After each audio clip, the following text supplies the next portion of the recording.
Good morning, my darlings. Happy Sunday. I just woke up about, I don't know. Well, actually, no, I've been up about an hour, but I got out of bed a few minutes ago. And having my coffee. I want to cut back a little bit on coffee, but having my coffee.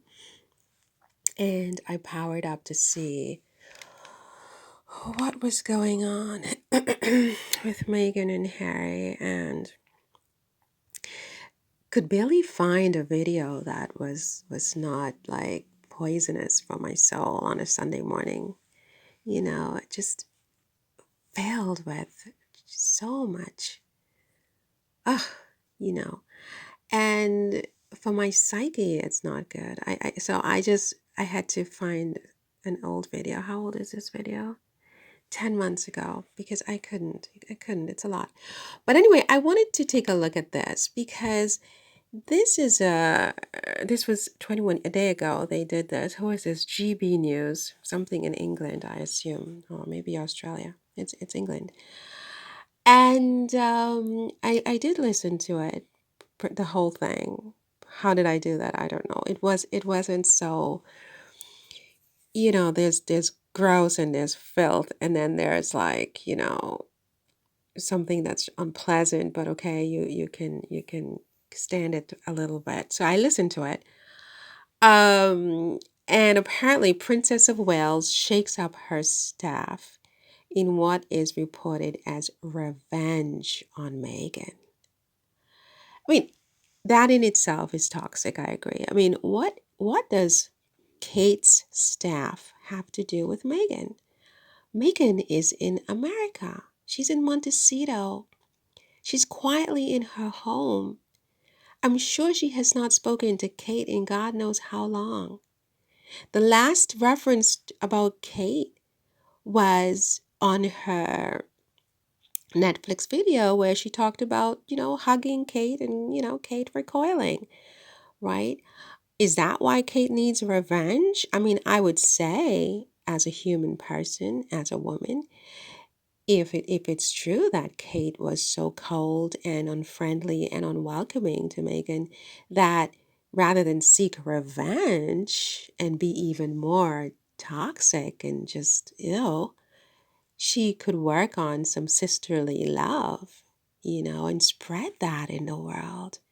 Because you know what? I think with her platform and how much she is respected and admired and followed in England, they will follow her if she were to be more loving and more open minded, actually. And it would make for a better country. Now, I understand that England is a great country and so on, but I think even England could be improved, right? So rather than encourage Kate in this very venomous and just awful way of thinking. It, by the way, it wrinkles. That kind, like just talking about it causes wrinkles to my own face. Never mind living in a constant state of that. And that's why so many of these people are so wrinkled, because they think, oh, my skin is thin and oh, it's the sun. No, it's what's inside you that causes you to look like this. Some of you, right? Because this kind of venom and hatred and closed mindedness and meanness is not good for your face. It just isn't. Right? By the time you're 21, it wrinkles you up, right? So, and look at Kate. I mean, with all due respect, she could look younger for her age. She's only 40, and already, I mean, with all due respect, she looks older, right? She looks a lot older than Meghan. And don't tell me it's because Meghan has a black mother. No, it's not. This is lifestyle. This is what is within comes out, right? And so encourage her to stop rather than this revenge nonsense. But then You listen to it. reportedly getting, according to a headline in the newspaper today, Let's revenge review on this. Meghan Markle by shaking up her staff. And it's a royal expert that's claimed this. Essential cynicism on this one, Andrew. There already. Kate is said to have hired brand management expert Alison Caulfield as her new private secretary in a bid to boost wider recognition for her charity work. Well, I can tell you that joining us now to help us unpack all of this is royal author and former royal editor for The Sun, Duncan Larkham. Now, this guy is an editor for The Sun. I mean, I don't know much about The Sun, but based on what I've discerned, I mean, does he have a lot of credibility? I mean, I don't know, Duncan, whatever. But let's hear what he has to say about Meghan. I have read this headline in the paper today with a real touch of total disbelief, because Meghan doesn't really need to, Catherine rather, doesn't really need to up her profile. It's brilliant already. And, you know, she's... I agree with that. What is up with all this Catherine needing to up her profile and Catherine needing to take revenge and Catherine needing to shake up her staff? She's already on top, isn't she? She has won this, has she not?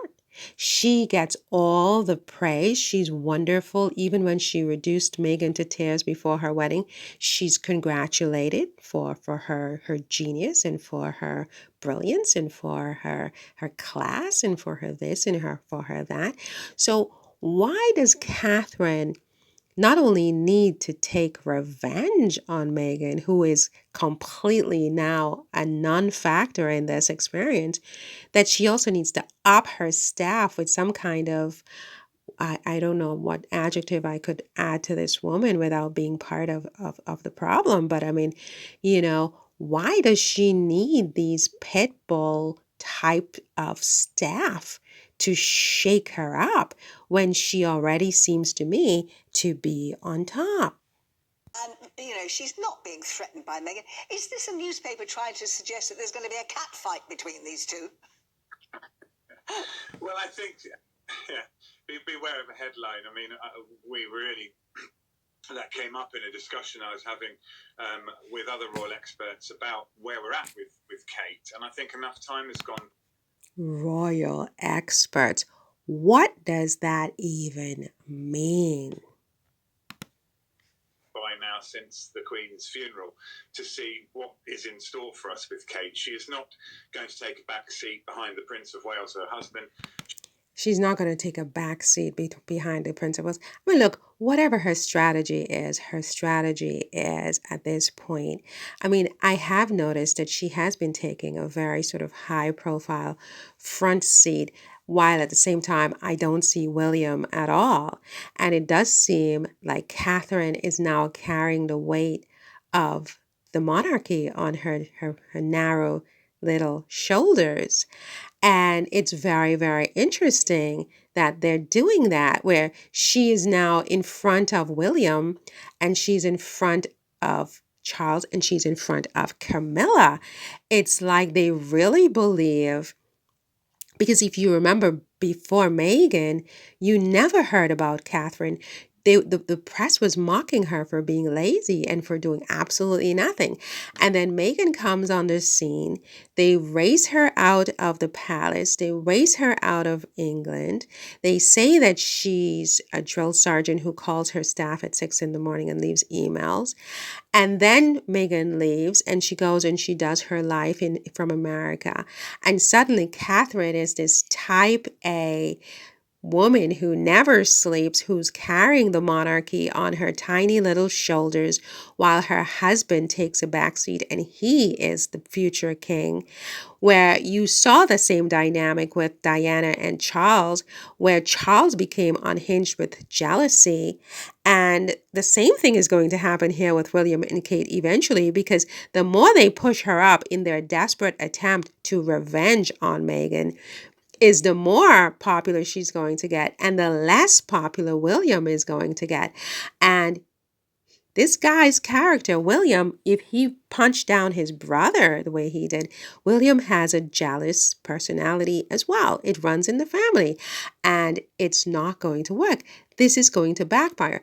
But that is their business. Why are they putting Meghan in the middle of this? Meghan has nothing to do with your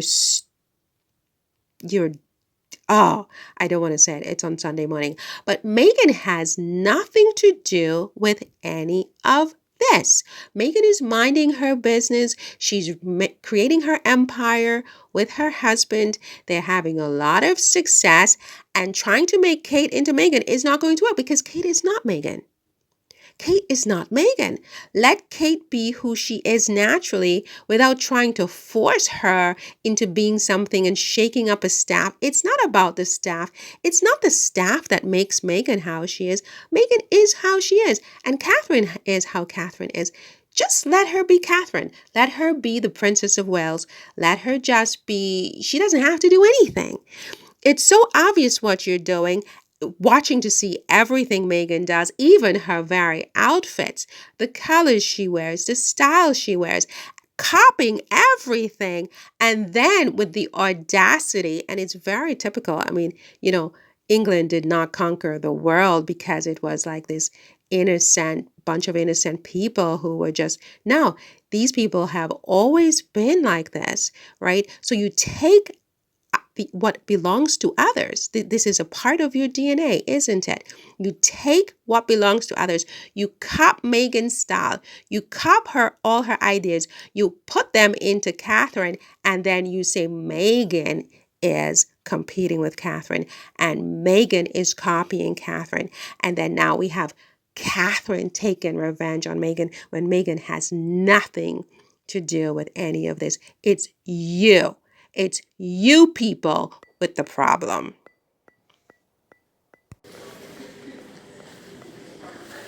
Oh my God.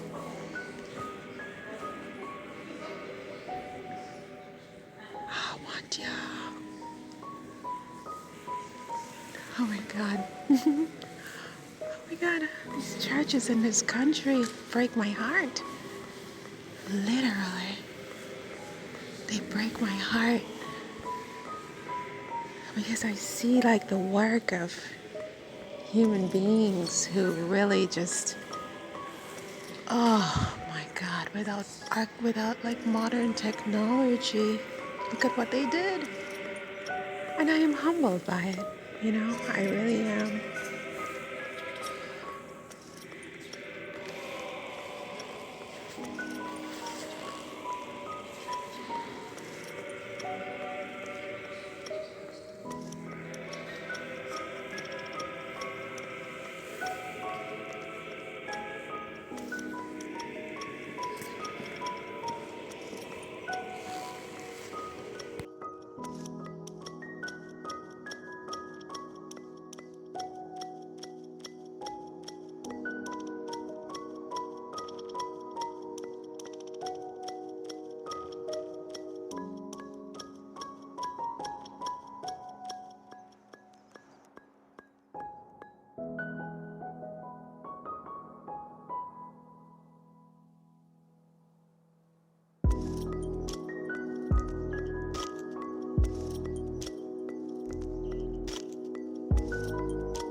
So yeah, poor Meghan and Harry.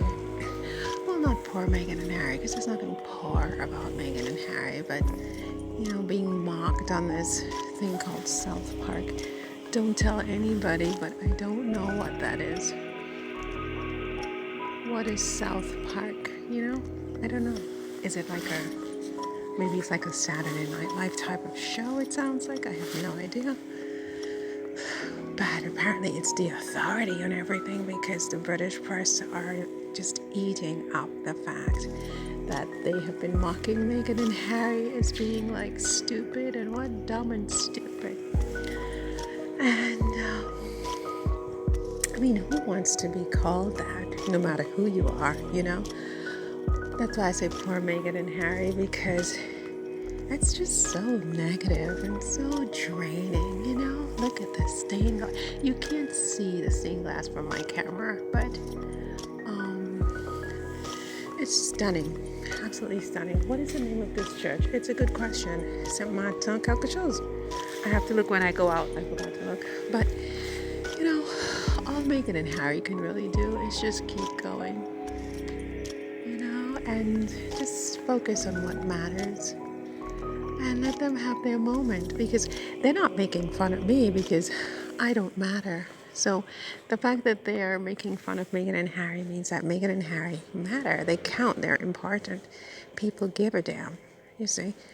So it's a price you pay on a certain level. And it's okay.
So welcome to my YouTube channel.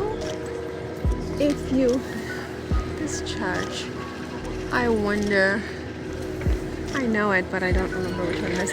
Welcome to my YouTube channel. If you're new here, I talk about all things having to do with the Duke and Duchess of Sussex through Saint Martin.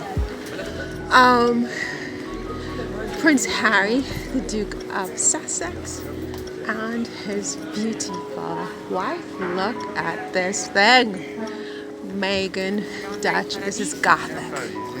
This is Gothic architecture. Wow. Meghan Duchess of Sussex. I've never met a church I didn't want to go into. Should we go? I'm looking for the museum. Let's see what's in here really quick.